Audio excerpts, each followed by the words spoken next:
आपके विद्यालय में एक ऐसा बच्चा है जो हमेशा मैंने फटा हुआ कपड़ा, पुराना कपड़ा बस थोड़ा सा इमेजिंग कर लीजिए, बस कहानी का शुरू।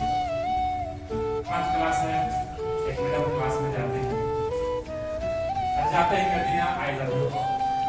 मैं सभी बच्चों से प्यार करता हूं, लेकिन वो खुद जानती है कि मैं ये सही नहीं करूंगा, क्योंकि उस क्लास में एक ऐसा बच्चा है जो हमेशा फटा हुआ कपड़ा पहन के आता है, जिसका बटन छूटा हुआ, बाल बुझा हुआ और हमेशा दूसरे ख्याल में खोया हुआ। और जब भी मैडम उससे सवाल करती कोई भी उसका जवाब नहीं देता, ऐसा लगता कि शरीर उपस्थित है, दिमाग यहाँ नहीं। और मैडम जो है, जैसे हम लोग करते हैं अक्सर, ऐसा नहीं करना चाहिए। बच्चों का मजाक उड़ाते हैं या फिर हम सवाल पूछे, बच्चे का जवाब नहीं दिए तो दूसरे बच्चे भी मजाक उड़ाते। ऐसा ही चलता रहा। 6 महीने एग्जाम का जब रिपोर्ट कार्ड की बारी आई, मैडम ने उसके बारे में बहुत बुरा लिखा कि बच्चा अच्छा नहीं है, पढ़ता नहीं है, जो कुछ भी उनके दिमाग में आया उसने बात। जब गार्जियन को रिपोर्ट कार्ड देने से पहले वहाँ की प्रार्थना थी कि पहले हेडमास्टर साहब को देना। हेडमास्टर साहब ने जैसे रिपोर्ट कार्ड देखा, उन्होंने मैडम को बुलाया, कहा कि मैडम आपके बारे में आपने बुरा भला लिखा है। तो उन्होंने कहा कि इसके बारे में ऐसे दूसरा लिखने के लिए कुछ है ही नहीं, इसे भी अगर बुरी बात हो तो मैं लिखती, क्योंकि मेरे सामने ऐसा कुछ उसने किया नहीं है कि मैं उसके लिए कुछ अच्छा नहीं। सर ने कहा कोई बात नहीं, घंटी बजी, छुट्टी हो गई, मैडम चली गई घर। कल जब सुबह आई तो प्रिंसिपल साहब ने मैडम के कमरे में उनके टेबल पर राजू का पुराना जो रिपोर्ट था, तीसरा चौथा का जाकर रखवा दिया। मैडम जब क्लास में उन्होंने देखा कि राजू का रिपोर्ट है तो धीरे धीरे उनको लगा कि वो देखती है पुराना रिपोर्ट है, इसे भी घटिया लिखा होगा।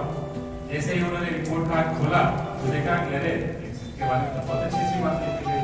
तीसरा क्लास का उन्होंने रिपोर्ट देखा तो लिखा था कि राजू हमारे स्कूल का सबसे अच्छा और सबसे पुराना बच्चा है और सभी क्लासों में फर्स्ट आता है, बच्चों से शिक्षकों से हमेशा जुड़कर रहता है। राजू ऐसा सभी बच्चे को होना चाहिए। और अंत में लिखा था कि राजू तीसरे क्लास में अव्वल नंबर आया। फिर अगला उन्होंने देखा कि चौथे क्लास की रिपोर्ट पढ़ती हूँ। चौथे क्लास का जब रिपोर्ट पढ़ा उसमें लिखा था कि राजू की माँ का तबीयत ज्यादा खराब है और उनको कैंसर है और वो भी अंतिम की वजह से हुआ है। रिपोर्ट कार्ड के अंत में लिखा था कि राजू की माँ अब इस दुनिया में नहीं रही। राजू की पढ़ाई जो है धीरे धीरे होती जा रही है, क्योंकि राजू के घर में उसके और उसके पिता के अलावा दूसरा कोई है।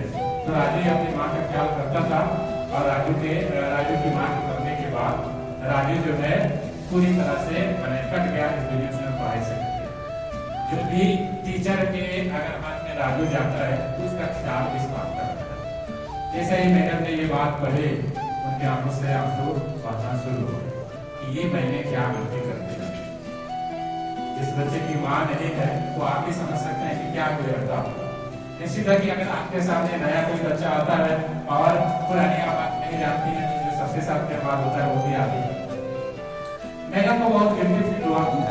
फिर अगली बार जैसे ही क्लास हो गई फिर हमेशा की तरफ मैंने कहा आई लव यू, लेकिन फिर वो जानती थी कि इस बार भी मैं सही नहीं बोलूंगी, क्योंकि जो आज प्यार राजू के प्रति था वो किसी और बच्चे के प्रति नहीं था। सेम की तरह रोज जैसे करती थी उसी तरह उन्होंने क्लास में गई और फिर राजू को खड़ा किया, पूछा सवाल जैसे क्या किया जाएगा। राजू ने कोई उत्तर नहीं दिया। राजू ने माथा में हाथ रख दिया। फिर उसको जानता था कि फिर मैडम ने मजाक उड़ाएंगे, बच्चे भी हंसेंगे। कुछ देर के बाद जब कोई आवाज नहीं आई तो माथा उठा के देखा तो मैडम मुस्कुरा रही थी और राजू को बुलाई क्या हो। जब राजू करीब गया तो मैडम ने कहा कि बहुत ही बिहार की राजधानी पटना। राजू ने जवाब नहीं दिया। फिर दोबारा बाद में राजू ने कहा कि जी बिहार की राजधानी पटना। मैडम ने कहा बच्चों से कि तुम ताली बजाओ। राजू ने बहुत अच्छा और सही उत्तर दिया। ये देखकर राजू के मन में थोड़ा सा पढ़ाई के प्रति बात आई कि अब मेरा कोई मजाक नहीं हो रहा। ऐसा ही मैडम ने रोज की बात है, रोज इस तरह राजू को बुलाती और खुद से उत्तर बताती और उसके लिए बच्चों से ताली बजाती। ये परंपरा ऐसा ही चलता रहा, धीरे धीरे राजू की भी पढ़ाई में मन करना शुरू हो गया। और एक वक्त ऐसा आया कि अब ये बताने की जरूरत नहीं पड़ती, राजू को उधर ये करते करते 5वीं क्लास का अंतिम सेमेस्टर का एग्जाम आया और राजू द्वितीय स्थान पर आ गया।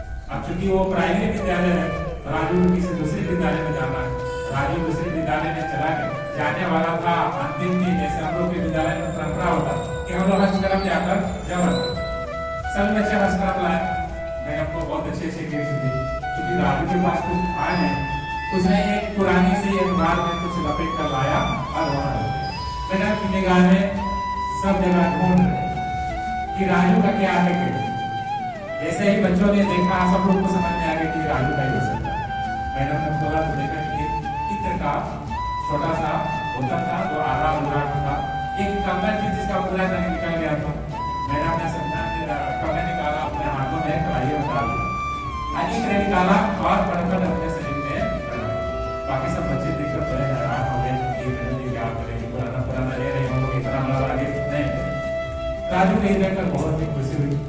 राजू गया, बगल में खड़ा हुआ और उसने कहा कि मैडम, आपसे मेरी मां की खुशबू आ रही। ये बात सुनिए, आपसे मेरी मां की खुशबू आ रही और ये जो कंगन आपको पहना ये मेरी मां का।